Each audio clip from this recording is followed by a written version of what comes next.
yourself and your occupation. Okay. Well, my name is Bruce Prescott, and I am a minister, a Christian minister. Have been for a number of years. I've also been a professor at seminary and in junior college. Done some teaching in various places.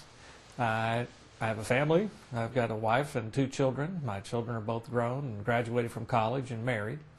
And I'm a native of Colorado. I was born in Colorado. I grew up in New Mexico. I went to school and I pastored in Texas, and now I'm in Oklahoma.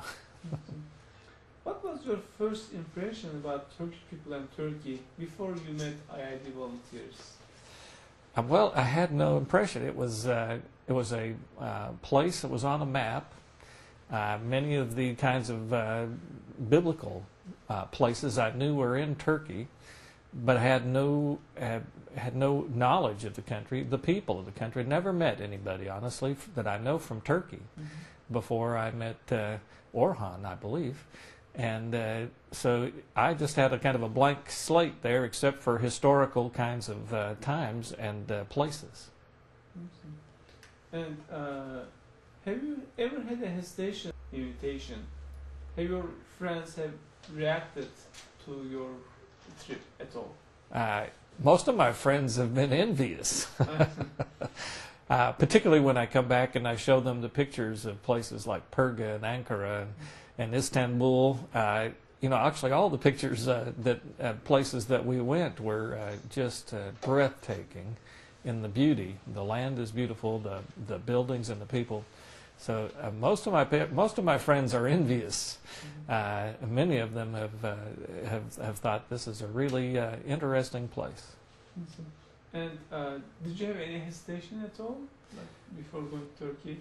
Any concerns that it's a Muslim country, so do you have any security concerns prior to going there?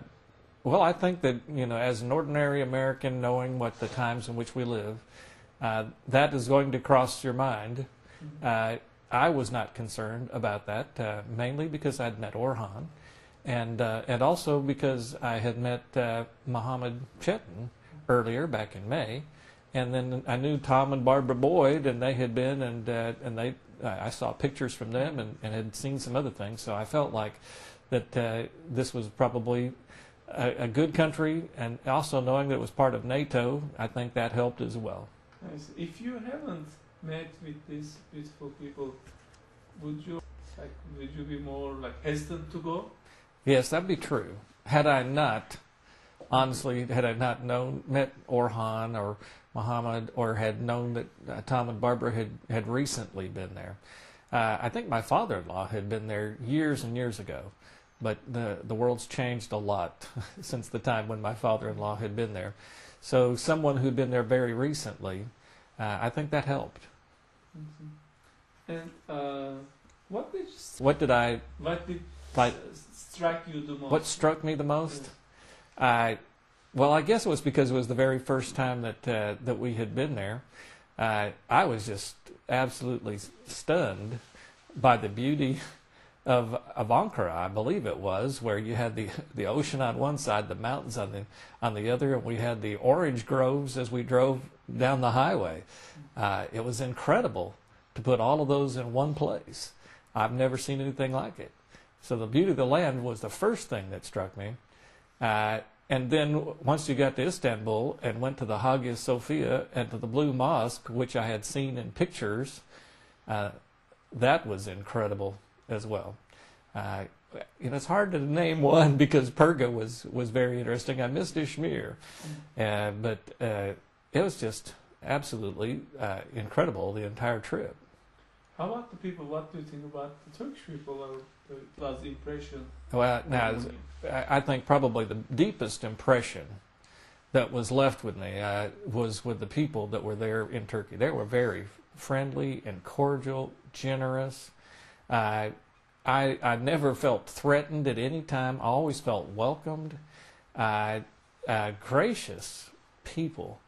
And honestly, just the opportunity to meet them and talk with, particularly the people that allowed us to come into their homes.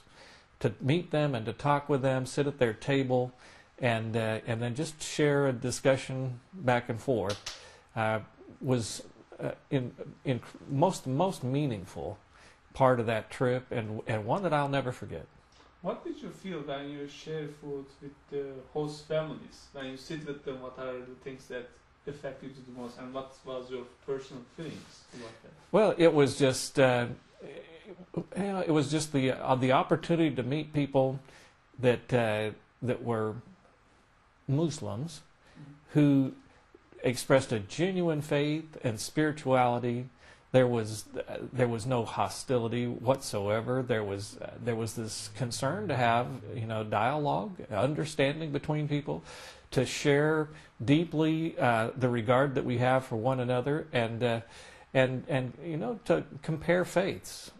I was deeply impressed by everyone, the leaders of the group that took us, by the people that we went to their homes, by a number of places, just by what I feel is a sincere faith and a genuine spirituality on the part of the people that were there in Turkey, and unashamed about their faith. Mm-hmm. Of these faithful people have any impact on your spiritual life after the trip? Well, yeah, it is one of those things where this is a meaningful spiritual experience for me, because it's an opportunity for me to meet someone of another faith, one who I believe has got a genuine spirituality, and compare that with my own, to see some things that I think are better, honestly, than the practices that take place in Christianity. And then those things those differences, it causes you to reflect on those differences, to see how significant they are, how many of them are really insignificant, the differences between us and our faith, how much we have in common. That's something that I think that process of reflection is still going on. It's something that will probably be changing perspectives over a long span of time. Mm-hmm. What are the common during the trip? Yeah, well, one commonality obviously is the fact that we all worship the God of Abraham, and we share regard for the same basic group of prophets. In Christianity, there's not a lot of knowledge of Muhammad. I have book knowledge previous to this, things that I had read in books, and I could understand it at maybe an intellectual level, but not really as a spiritual level. So those are the kinds of things that I think made the most meaningful impression upon me.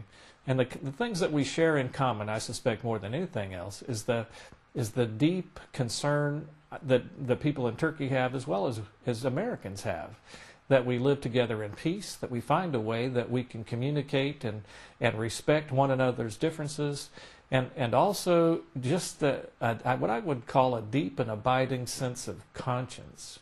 The conscientiousness of the Turkish people was very evident to me in many ways. And not just by those people that took us over there that were with IID, the ordinary people that we saw on the streets and in the mosques and the other places.